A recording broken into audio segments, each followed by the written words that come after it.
साथियों नमस्कार। प्रदेश के अनियमित संविदा और दैनिक वेतनभोगी कर्मचारियों के नियमितीकरण को लेकर इस वक्त की बहुत ही महत्वपूर्ण जानकारी प्राप्त हो रही है। साथियों आपको बताना चाहूँगा कि छत्तीसगढ़ सरकार के द्वारा प्रदेश के अनियमित संविदा और दैनिक वेतनभोगी कर्मचारियों के नियमितीकरण के लिए एक कमेटी का गठन कर दिया गया है।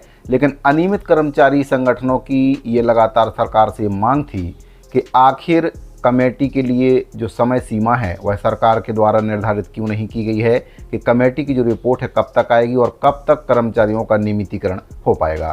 साथियों आपको बताना चाहूँगा कि इससे पहले 3 बार कमेटियों का गठन हो चुका है, यानी कि जनवरी 2014 में, मार्च 2019 और दिसंबर 2019 में 3 कमेटियों का गठन पूर्व में हो चुका है।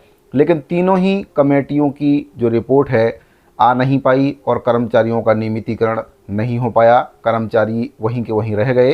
कांग्रेस सरकार के द्वारा 2018 में इलेक्शन से पहले जो वादा अनियमित संविदा और दैनिक वेतनभोगी कर्मचारियों से किया गया था उसको पूरा नहीं किया, जिससे अनियमित कर्मचारी काफ़ी नाराज़ हुए और इलेक्शन में कांग्रेस पार्टी को मुँह की खानी पड़ी। चूँकि अब भाजपा सरकार के द्वारा भी अपने घोषणा पत्र में ये वादा किया गया कि प्रदेश के जो अनियमित संविदा और दैनिक वेतनभोगी कर्मचारी हैं उनके नियमितीकरण के लिए कमेटी का गठन किया जाएगा और उसमें अनियमित कर्मचारी संगठन के जो पदाधिकारी हैं उनको भी शामिल किया जाएगा। तो साथियों आप देख सकते हैं स्क्रीन पर जो कमेटी का गठन किया गया है, निहारिका बारिक जो कि कमेटी की अध्यक्ष हैं, उनकी अध्यक्षता में इस कमेटी का गठन किया गया है।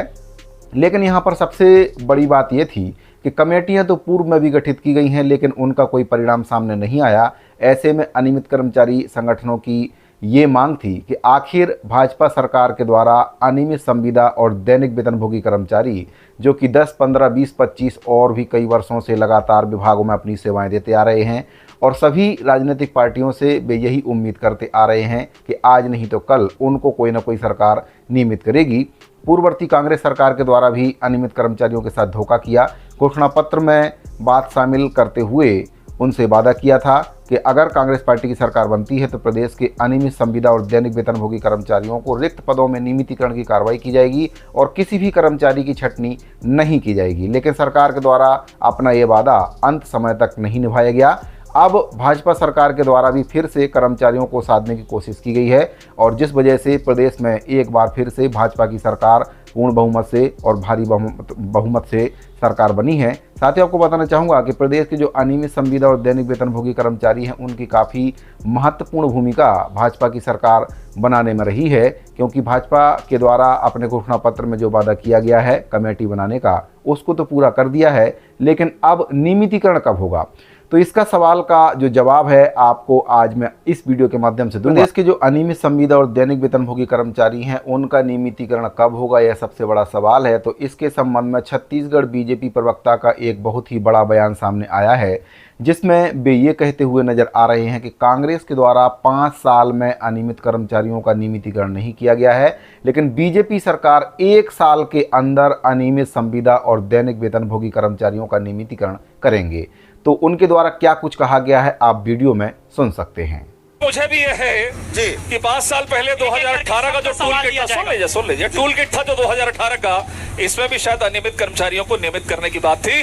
5 साल जो भूपेश बघेल ने नहीं किया, हम साल भर के अंदर में अनियमित कर्मचारियों को नियमित करेंगे, चिंता करने की बात नहीं है। ये भूपेश बघेल की सरकार नहीं है। शराबबंदी पर आपने सुना कि छत्तीसगढ़ बीजेपी प्रवक्ता के द्वारा साफ साफ तौर पर कहा जा रहा है कि कांग्रेस के द्वारा जो काम 5 वर्ष में नहीं किया गया है वह भाजपा सरकार 1 वर्ष के अंदर करेगी और प्रदेश के अनियमित संविदा और दैनिक वेतनभोगी कर्मचारियों का नियमितीकरण भाजपा 1 साल के अंदर करेगी। तो इस बयान से प्रदेश के अनियमित संविदा और दैनिक वेतनभोगी कर्मचारियों की उम्मीद काफ़ी बढ़ गई है और उनको आशा ही नहीं पूरा विश्वास है कि प्रदेश की भाजपा सरकार, विष्णुदेव सरकार 1 साल के अंदर अनियमित संविदा और दैनिक वेतनभोगी कर्मचारियों से किया वादा निभाएगी और मध्य प्रदेश और हरियाणा की तर्ज पर प्रदेश के अनियमित कर्मचारियों को अनियमित से आज़ादी दिलाएगी और उनको नियमितीकरण की सौगात देगी। उम्मीद करते हैं साथियों आपको ये जानकारी अच्छी लगी होगी। अगर आपको जानकारी अच्छी लगी हो तो वीडियो को लाइक, शेयर और चैनल को सब्सक्राइब जरूर कर लें। मिलते हैं अगले वीडियो में। धन्यवाद।